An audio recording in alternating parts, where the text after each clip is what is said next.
Okay, this is for something a little bit different. I'm still working on the soldering up of the connections between the track and that little distribution board I showed last time. And you might want to ask, why do I have those little distribution boards, those little terminal blocks? And the idea is I am going to wire into my layout in stages certain automatic controls for signalling and other little features. Now what you're seeing in front of me now is the BOD. Now that's the block occupancy detector. It's designed to be wired in once the layout is set up, and it allows for 34 blocks or sections of track to be monitored to indicate whether there's a train on them or not, and then display the output on a control panel. Now everything you can see is numbered. To occupy, hang on a second, let me get that right, unravel my tongue. In order to detect a train, you've got to have a connection across the two tracks and then have a common return back to the controller. Well, here we are. These numbered from 1 to 34 across the top here are the block input terminals,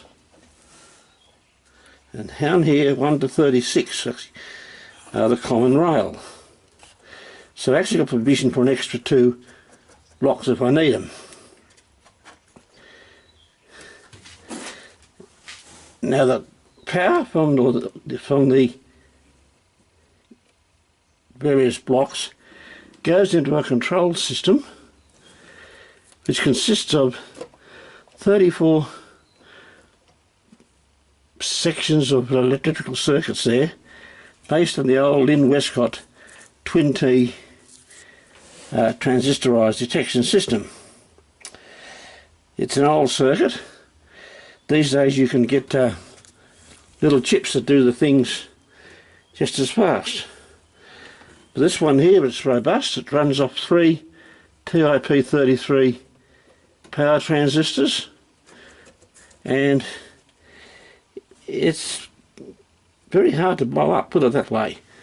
If anything goes wrong with it, it's just a matter of running your hands over the board till you find a hot transistor and a hot component replacing it. Unlike the new modern stuff these days where you have to put it back in the box and send it back to some firm in China. Anyway, that's how it's set up. There are your 34 circuits there. You can see the circuits there. You got your 12 volt coming in. You got your power smoothing capacitors there, and each one of these is little groups of 3 controls a block. The output from that block then flows down excuse me,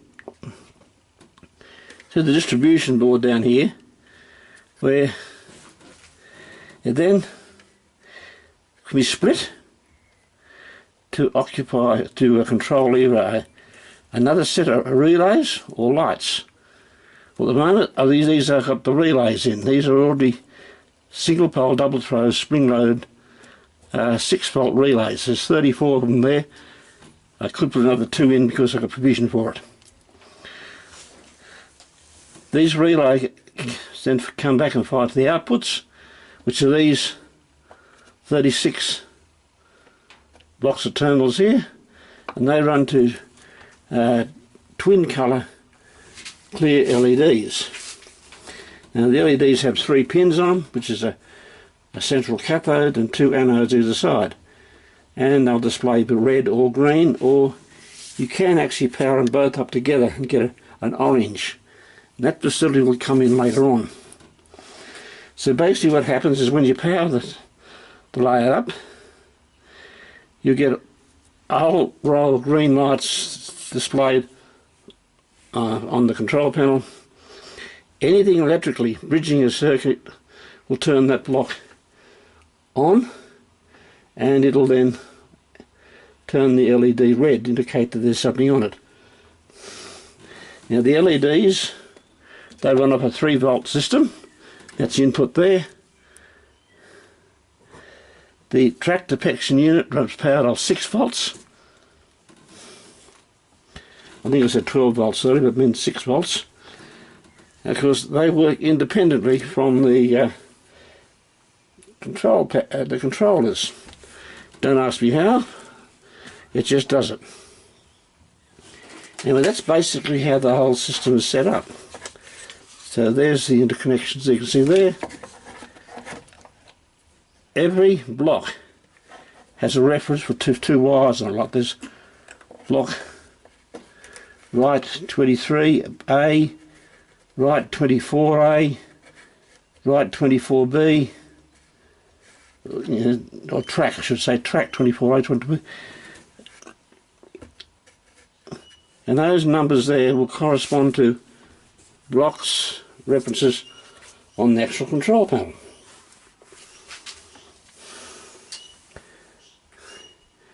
I'll zoom in a little bit, Paul, so you can get a bit closer look at it.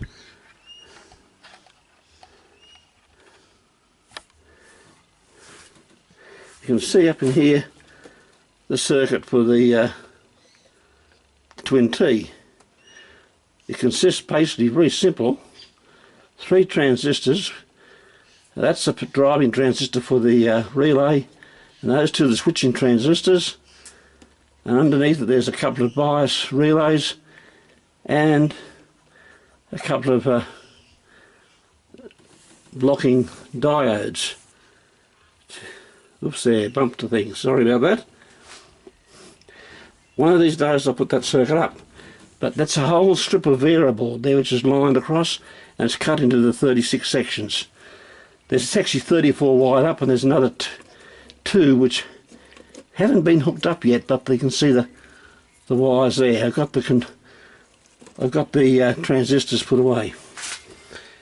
That's basically what the track section, the track detector, looks like. And once the layout is starting to run, it's just a matter of bolting this in somewhere and then cutting the 2 wires from the sections of track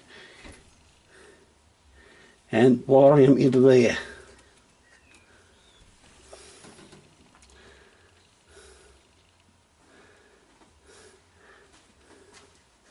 And of course the controllers then have their own inputs.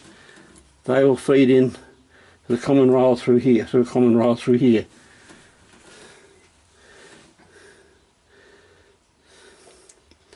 So it's fairly easy to add things to it. As these are LEDs here, I can actually run extra wires off them and probably put them onto another set of circuit boards, so that when the block is occupied you can trigger another set of circuits that would probably control signalling. Anyway, that's the BOD, or block occupancy detector board. And meanwhile I should go back and do some more work on the soldering.